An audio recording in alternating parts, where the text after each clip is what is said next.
Now let's take a look at the practice round 3 assignment and take a look at the answers. First question was, despite earning significantly less, Chester's ROE was just 4 percentage points below Erie. This underscores the significance of equity management, really financial management altogether, right? What would Erie's ROE have been if its equity were 30 million lower, all other factors remaining the same? And maybe a small bonus is what would be the best, easiest way to accomplish that. So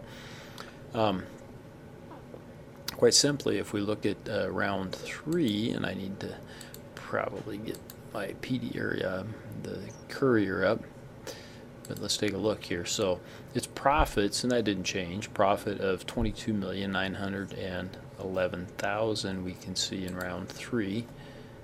That's going to make me log in again, sorry. And then it had a revised equity of 64,726,000. And where did I get revised? What do I call it revised? Well, I just deducted 30 million from what its equity was. Okay, and we'll get there. Sorry, I thought I was logged in. Okay, so I deducted that 30 million and I just did the math then. ROE is net income divided by equity. Okay, RO is net income divided by whatever it is, right? So 35.4% is what we end up with. Let's go take a look. While we wait for the computer to take us to our destination, there we go.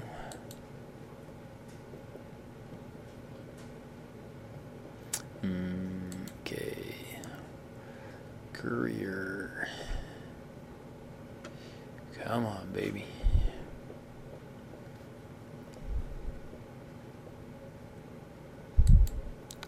Well, we'll go on then. And I said, what small bonus, what would be the best and easiest way to accomplish that? Well, certainly they could, one, buy back stock, right? That does a couple things. It eliminates cash, okay, and it also eliminates the shares outstanding, but it eliminates cash, which is an asset. And whenever you lower an asset, you always lower the equity, right? Okay. You could also pay a dividend. Paying a dividend simply gets rid of the cash, right? You're sending it out to your shareholders, so it gets rid of the cash. Again, you're lowering assets. So remember, the accounting equation is assets plus liabilities equals owner's equity, right? So if you lower the one side, you gotta lower the other side as well. Okay, let's go take a look, see where we're at. Gotta go to 3. Maybe it'll get us there, or we'll see and hope that it'll get us there. I don't know why the computers are so darn slow. So 2 then says, Andrews benefited in the high end by selling significantly more units than its potential. How many extra units did it sell? What was the increase in dollar sales? So again, I like that actual and potential, to know what you're leaving on the table. This is a term I often use.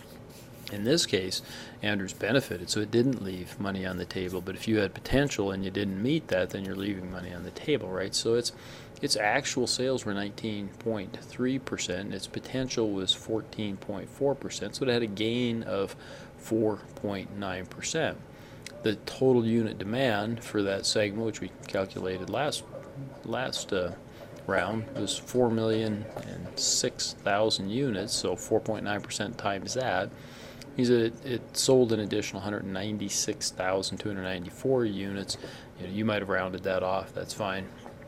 Okay, times its sales price of 39 bucks, okay, we end up with 7.655 million. That's pretty substantial. $7 million is a lot of sales, and again, you could take that times its contribution margin to get a decent idea of how much that might contribute to its. Holy cow. Boy, I'm going to see if it'll take us to this one here. I'm going to hit pause. Oh, there we go. Okay. So, sorry, but we'll jump back to question number 1. So, again, the profit that Erie made, was 22,911,000. Then the equity we revised. So, profit, 22,900,000, we kind of I rounded it using the one down below. Okay.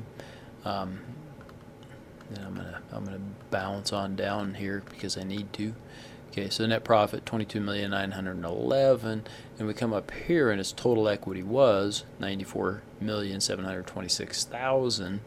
Okay, and so I just took 30 million off of that and did the math. 35.4. What was its ROE? Its ROE was 24.2, so it could have upped its ROE by 10%. Okay, and I said, what's an easy way to do that? And one, I said, was to buy back stock. You're kind of limited as to how much you could do that, but it could have bought back 10 million in stock easy. I think it would allow that, and pay the other 20 million in dividends. Boom, you lower the cash, lowers the current assets, lowers the total assets, thus it has to lower the equity. Okay. Question 2 then we kind of took a look at, and where did I get that? I want to make sure you guys understand where I got those numbers. It was Andrews in the high end, right? Hope that's right.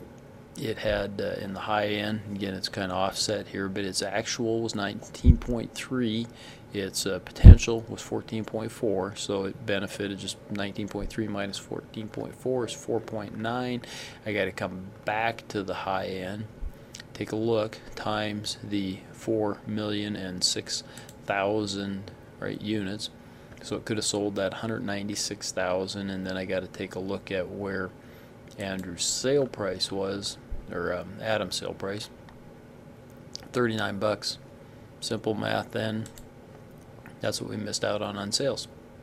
Okay, now if I were going to take that to the next step, which you guys will be required to do here, how much profit? Well, I come up and I can take a look, and pretty easily its contribution margin is 40%, right? Its contribution margin is 40%. So 40% of this amount, okay, would have gone to profit before tax profit. Okay, so 2.8 plus that, so a little over $3 million. Okay, is how much Andrews could have, or how much Andrews did generate in extra profit because of its ability to take advantage. 3, what would Ferris's earnings per share have been had it still had its 2 million shares outstanding? Just got to go take a look at Ferris.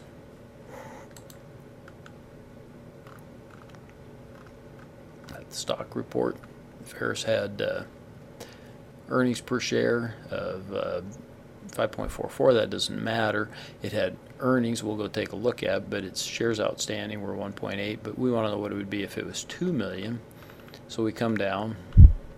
Okay, Ferris had a net profit of 9.820 million, and if it would have had 2 million shares outstanding, just would have simply been 9,820,000 earnings divided by 2 million. This is probably more exact up above, so if you use the more exact number, that's fine. You might have come up with something a penny or two different, but it should be right around that $4.91. Last question, what's the total industry capacity for round 4 in the size segment? What I really wanted to get at here is making sure everybody understands, what the significance of the second shift is. Okay, so in each case, if you have a capacity of 100 for the first shift, it doubles, right?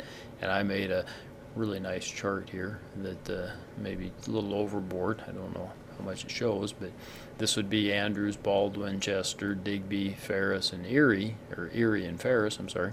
Don't know my alphabet. So just kind of did the total. Okay, and you certainly didn't need to do a table like this, but so they could make 200, they could make 1,200, 1.2 million, 1.2 million. So I total these up, right?